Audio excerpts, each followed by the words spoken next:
नमस्कार, मी डॉक्टर मच्छिंद्र बांगर महाराष्ट्रातील आणि देशातील हवामान परिस्थिती संदर्भात ताजा अंदाज देणार आहे. मित्रांनो, आता मध्य भारताच्या बऱ्याच भागामध्ये आज पाऊस झालेला आहे, कालही झालेला आहे. मात्र या भागामध्ये आता पाऊस कमी होण्याच्या मार्गावर आहे आणि पाऊस जो आहे तो मध्य प्रदेश, राजस्थान, गुजरात आणि कोकण किनारपट्टी या भागामध्ये पावसाचं वातावरण राहणार आहे. त्यामुळे नव्याने पुन्हा सिस्टम तयार होऊन ती महाराष्ट्राकडे सरकण्याकरता जवळपास जुलैचा शेवट उजाडणार आहे. त्यामुळे तोपर्यंत स्थानिक वातावरण महाराष्ट्रात राहील, विदर्भात राहील, मराठवाड्यात राहील, पश्चिम महाराष्ट्रात राहील, कोकणात देखील तुरळक पाऊस राहील. मात्र पावसात जोर कमी होईल. त्यामुळे एकूणच एक बाब लक्षात ठेवा की पुन्हा एकदा या महिन्याच्या शेवटी वातावरण तयार होईल, जे वातावरण उत्तर महाराष्ट्राला, विदर्भाला चांगला पाऊस देईल आणि कोकणामध्ये देखील पुन्हा पावसाचा प्रभाव वाढेल. आपण दररोज आपला एक हवामानाच्या अंदाजाचा भाग आपण केलेला आहे की महाराष्ट्रामध्ये सध्याची करंट सिच्युएशन काय आहे आणि त्यामध्ये अतिशय जलद गतीने बदल होताना आपल्याला बघायला मिळत आहेत. सध्या आपण वाईट परिस्थिती कुठे ती बघूयात. 67% घट नंदुरबारमध्ये अजून कायम आहे आजच्या तारखेला. तर 20% घट ही धुळ्यामध्ये आहे. म्हणजे धुळा आता बऱ्यापैकी सुधारला आहे किंवा त्यामध्ये खूप प्रगती झाली आहे. जळगाव जिल्ह्यातही 15-16% आहे. म्हणजे इथेही परिस्थिती अंडर कंट्रोल आहे. बुलढाणा असेल किंवा छत्रपती संभाजीनगर हे बी ठीक आहे. वाईट परिस्थिती आहे बीड 45, जालना 40, त्यानंतर 39 लातूर, नांदेड 38, 35 परभणी, 53 हिंगोली, 32 वाशिम आणि त्यानंतर 33 गडचिरोली हे डेंजर झोनमध्ये किंवा अगदी अमरावती 28पर्यंत. म्हणजे आपण बघतो की काही जिल्हे अजूनही डेंजर झोनमध्ये आहेत. सोलापूर थोडी सुधारणा आहे, 27%वर आलं आहे, परंतु 36%वर अजून सिंधुदुर्ग आहे. असं म्हणून असमान वितरण झालेलं आहे पावसाचं. आता आपण नाशिक जिल्ह्याचं जर आकडेवारी बघितली तर 165% पाऊस झाला आहे. आपण जर पालघरची टक्केवारी बघितली तर जवळपास 173% पाऊस आहे. आपण पुण्याची टक्केवारी बघितली तर 161% पाऊस झालेला आहे. त्यानंतर 123% पाऊस रायगडमध्ये आहे. 136% पाऊस मुंबई आणि उपनगरांमध्ये आहे. ही सर्वाधिक पावसाची नोंद आहे. छत्रपती संभाजीनगर 113% पाऊस झाला आहे. तर सांगली जिल्ह्यामध्ये 100% पाऊस झालेला आहे. कोल्हापूरमध्ये 96% पाऊस झालेला आहे. रत्नागिरीमध्ये 99% पाऊस झालेला. आपण 26 जानेवारीच्या अंदाजामध्ये सांगितलं होतं यावर्षी दुष्काळी परिस्थिती नसेल, परंतु असमान वितरण असल्यामुळे बऱ्याच ठिकाणी पाऊस झालेला नाही. त्यामुळे आता कोकणातल्या पावसाचे दिवस खूप कमी बाकी आहेत आणि कोकणामध्ये सरासरीपेक्षा जास्त पाऊस झाल्यामुळे कोकणात फार मोठी घट आपल्याला बघायलाही मिळणार नाही. आणि आता एक लक्षात घ्या, जुलैचं उत्तरार्ध चालू आहे. तसा कोकणामध्ये ऑगस्टमध्ये फार पाऊस नसतो आणि त्यामुळे आकडेवारीत फार फरक होणार नाही. आजची आकडेवारी बघूयात. 104% पाऊस आपल्याला कोकण आणि गोव्यामध्ये आता सध्या नोंदला गेला आहे. 110% घाट माथ्यावर आणि मध्य महाराष्ट्रामध्ये आहे. 31% मराठवाडा घट कायम आहे. 21% विदर्भातील घट कायम आहे. म्हणजे आता घट कुठे राहिली?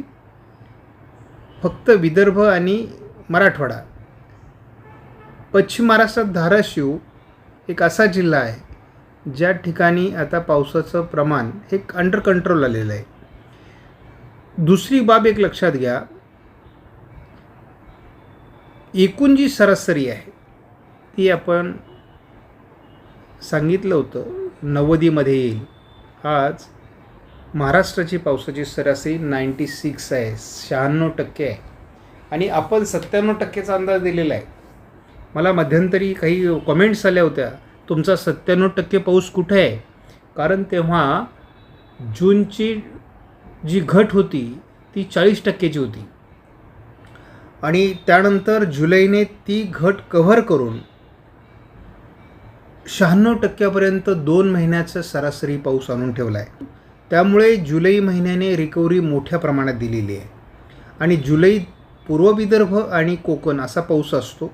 पूर्व विदर्भात पाहिजे तेवढा समाधानकारक पाऊस पडलेला नाही आणि भारतीय हवामान खात्याने जेव्हा मान्सूनचा अंदाज दिला तेव्हा गडचिरोलीमध्ये अतिवृष्टीची अंदाज दिलेला होता. आज गडचिरोलीमध्ये अतिवृष्टी नाही आहे, परंतु याचा अर्थ भविष्यामध्ये उरलेल्या मान्सूनमध्ये गडचिरोलीत पाऊस वाढणार आहे आणि जेही आपल्याला आता डिफिसिटमध्ये दिसत आहेत, खूप कमीमध्ये दिसते पाऊस, त्या ठिकाणी पाऊस येणार आहे.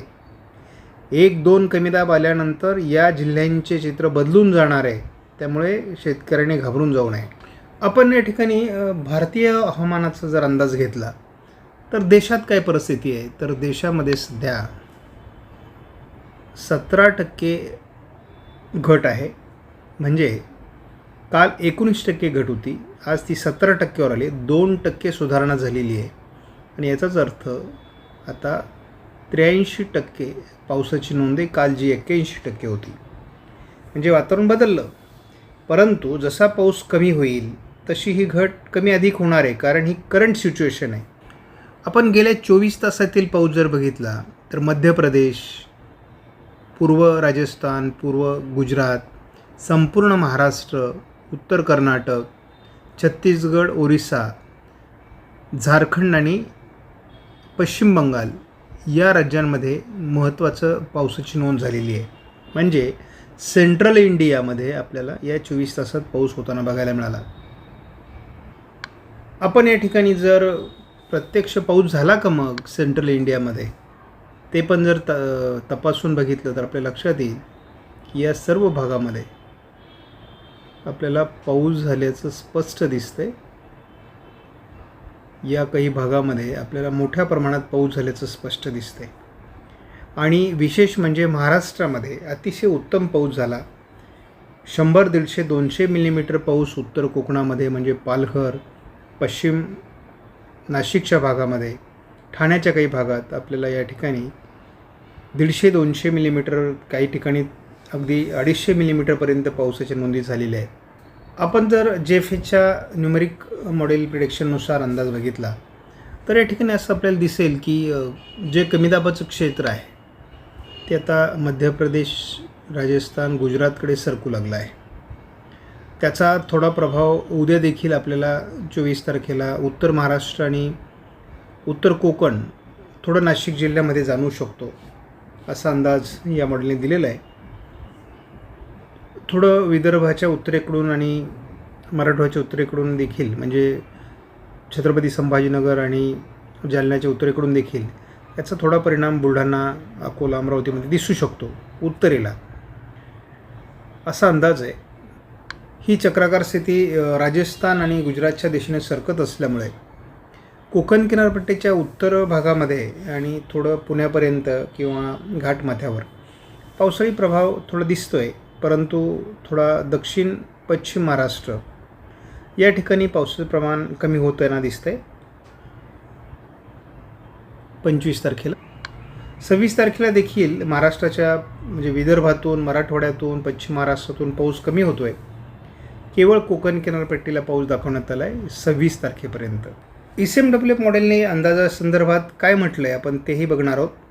या ठिकाणी स्पष्टपणे असं जाणवतं आहे की कोकण किनारपट्टी, घाटमाथ्यावर पावसाचं प्रमाण 24 तारखेला असण्याची शक्यता आहे. विदर्भ, मराठवाडा आणि उत्तर भाग आणि थोडं उत्तर महाराष्ट्रात हलक्या स्वरूपात पाऊस राहू शकतो.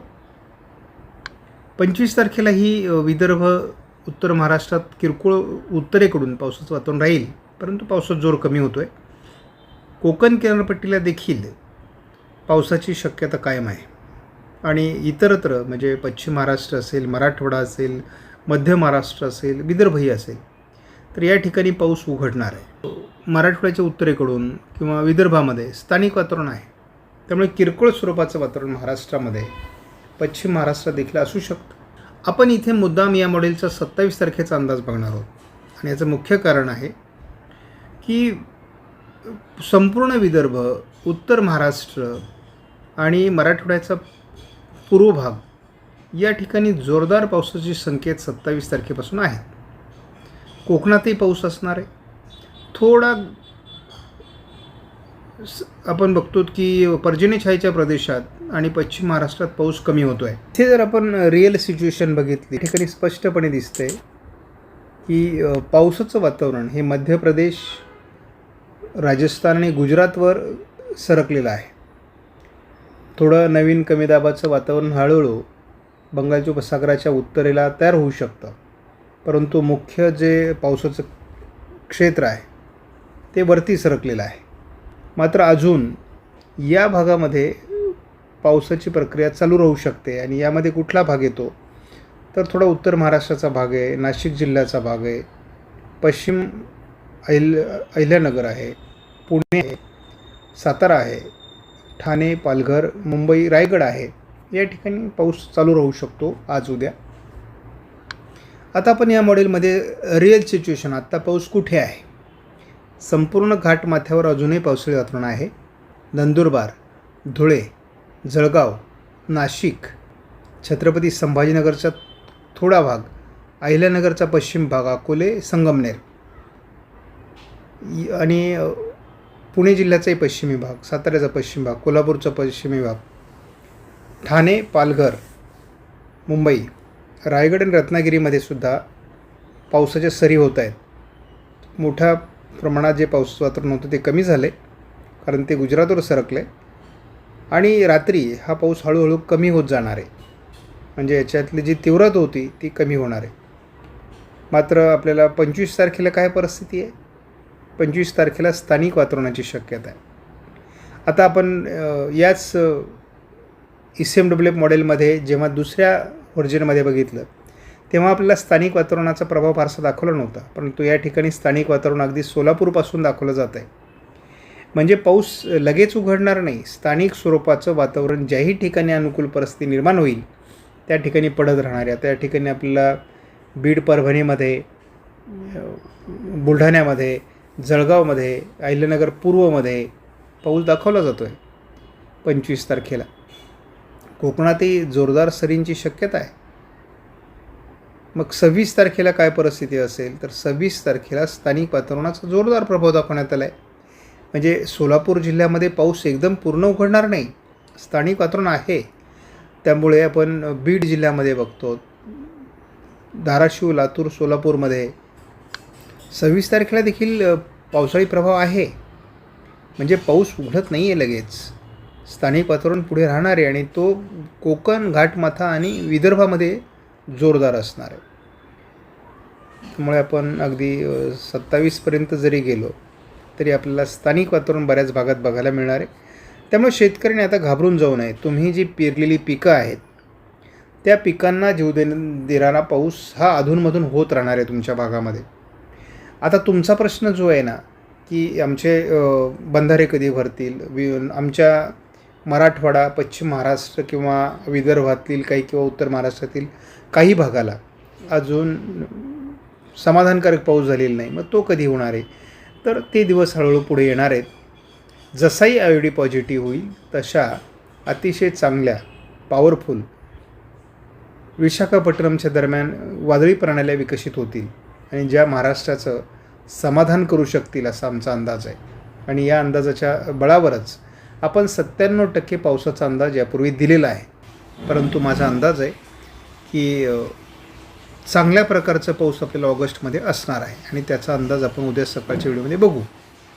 आपणास व्हिडिओमधील माहिती महत्त्वपूर्ण वाटल्यास लाईक करा, शेअर करा, चॅनलला सबस्क्राईब करा. धन्यवाद. जय हिंद, जय महाराष्ट्र.